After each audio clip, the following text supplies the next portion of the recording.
First thing that great students do when it comes to studying smart is scheduling their study sessions, breaking their time down.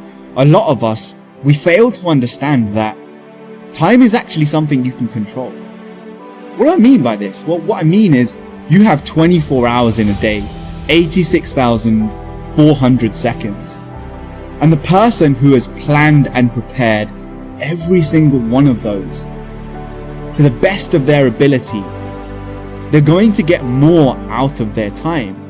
So the first thing you need to sit down and do is schedule throughout the week, from Monday to Friday, on Saturday and Sunday, in your evenings, in your mornings, in your breaks between lessons.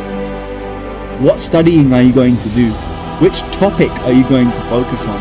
So that when you sit down at the desk, you haven't left anything to chance, but you've scheduled in exactly what you're going to do.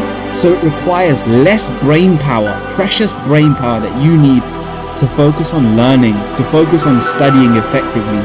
It's not used up in deciding what you're going to do, how you're going to do it. It's already laid out for you. I want you to imagine the life of an athlete, the life of a boxer preparing for his final fight. They don't leave these things to chance. Their meals, their training regimen, the things that they need to work on has been planned beforehand, and you can use the people around you to help you do that. The second thing that you need to focus on is what we call the Ebbinghaus curve. And basically what it means is you forget things over time. So if you learn something today, tomorrow you may remember 50% of it. The day after you may remember 25%.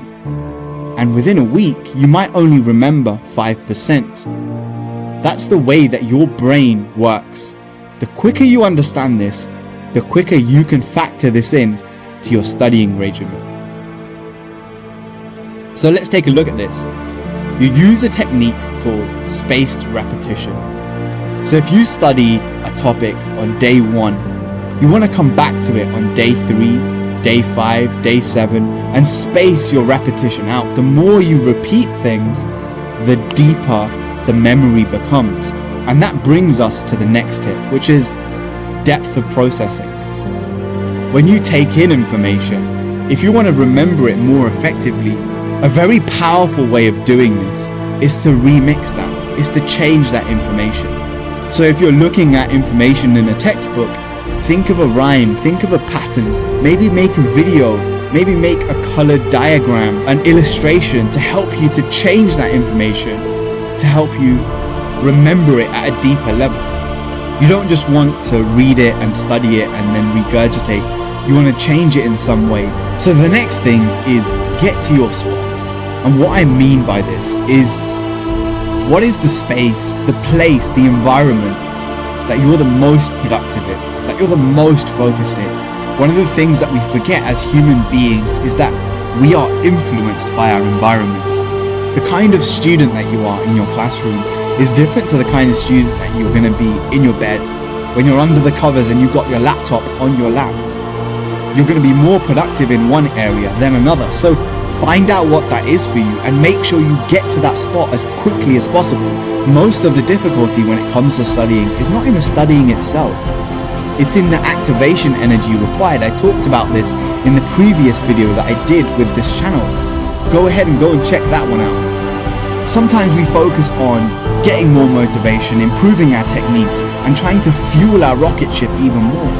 But another way of making your studying more effective is to remove the resistance, to cut out the distractions like social media. So don't have your phone next to you, turn it off, put it in a different room.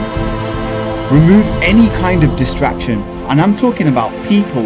Your dog, put your dog in a different room if you have a pet or an animal that distracts you. Go somewhere where you cannot be distracted, and the only single thing that you can do is focus on the most important thing, and the most important thing is studying, revising, learning, removing those distractions, so less effort and energy is required for you to focus, and you can use it on what's important. And that brings me to the next point. You want to work at 2 levels. So increase your fuel and your motivation to study.